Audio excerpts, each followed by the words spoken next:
Peux-tu te présenter? Alors je m'appelle Thomas et je travaille chez MJ Music. On n'est pas une maison de jeunes, on est une organisation de jeunesse et on bosse avec les maisons de jeunes. En fait, quand il y a de la musique dans les maisons de jeunes, nous on les aide. Je sais pas, elles veulent faire des concerts, nous on va les aider à faire des concerts en formant les jeunes ou les animateurs. Donc voilà, pas une maison de jeunes, mais on travaille avec les maisons de jeunes. Quelles sont les actions MJ Verte mises en place par ton MJ? Je vais en prendre une que tout le monde voit, mais sans vraiment s'en rendre compte. Dans toutes les MJ, il y a des gobelets réutilisables maintenant. Je ne sais pas si vous en avez vous à la MJ.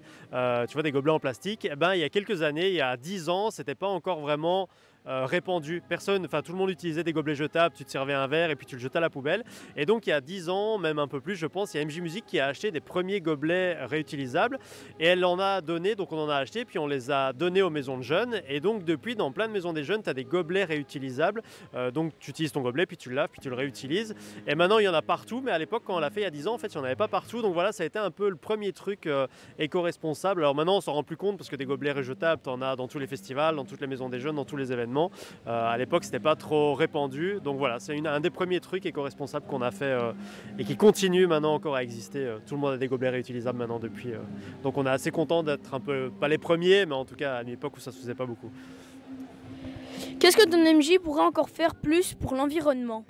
Il y a plein de trucs qu'on pourrait faire pour l'environnement. Enfin, il y a peut-être essayer de se déplacer un peu moins. Je pense que ça, on l'a fait depuis qu'il y a eu le Covid. Tu vois, tout le monde s'est mis à faire de la visio. Donc maintenant, ça, c'est devenu une habitude. Donc ça, c'est déjà cool, on le fait. Après, nous, on fait beaucoup d'événements. On participe à des événements, à des concerts. Et donc, souvent, ça consomme beaucoup d'électricité. Il y a beaucoup de déchets, tu vois, qui sont produits quand il y a des concerts, des événements. Donc peut-être qu'on pourrait aider un peu plus les événements à produire moins de déchets, à consommer moins d'électricité en utilisant, je sais pas, des lumières LED, un peu plus de lumières LED. Ou enfin voilà, je sais pas. En tout cas, il y a un truc à réfléchir autour de ça. Comme nous, on travaille avec des événements musicaux, il faudrait peut-être encore un peu creuser ce sujet-là. À titre personnel, quelles sont les actions que tu fais régulièrement à la maison pour la planète? Je pense que je fais un peu comme tout le monde. Il y a des trucs qui sont devenus des habitudes maintenant, éteindre la lumière, couper l'eau et tout ça, c'est des trucs un peu bateaux.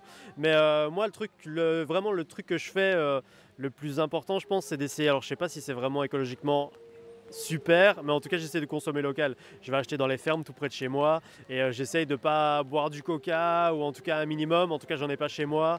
Je vais acheter dans les fermes des environs, donc je sais que c'est des gens qui ont produit la nourriture pas trop loin. Et donc voilà, ça c'est un des plus gros trucs, je pense, écologiques que je fais. Et puis en plus c'est meilleur la nourriture, donc voilà, c'est top.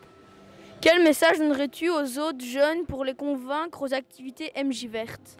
Ce que je trouve trop cool à MJ Verte, c'est qu'en fait, l'éco-citoyenneté, tu peux la faire de plein de manières différentes. On a l'impression que juste écologique, c'est moins pollué. Alors effectivement, c'est moins pollué, mais tu peux le faire de 10 000 façons différentes. Ici, juste là, à côté de moi, il y a un four, il y a un séchoir solaire. Ça permet de sécher des choses grâce au soleil. Là, on a des jouets faits avec du bois de récupération. Il y a des outils, il y a un stand de macramé où ils vont faire de la couture, avec aussi des tissus de récup.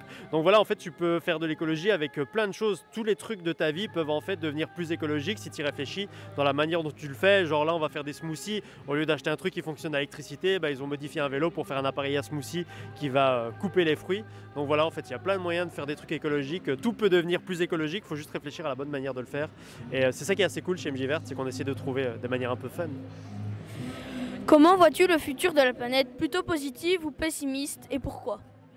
Moi, je suis très optimiste. Alors, pour l'instant, c'est pas terrible, mais l'être humain a toujours été vers quelque chose de mieux. Donc, je pense que même si pour l'instant ça va pas bien, peut-être que dans quelques années ça ira mieux. Donc, moi, optimiste. Il faut être optimiste. De toute façon, si on est là, c'est pour présenter des gens et des jeunes qui passent à l'action. Donc, c'est vachement optimiste. Donc voilà, moi, je suis optimiste. Quand je vois ça, je me dis que, en fait, il y a plein de bonnes idées partout. Et donc, c'est trop cool.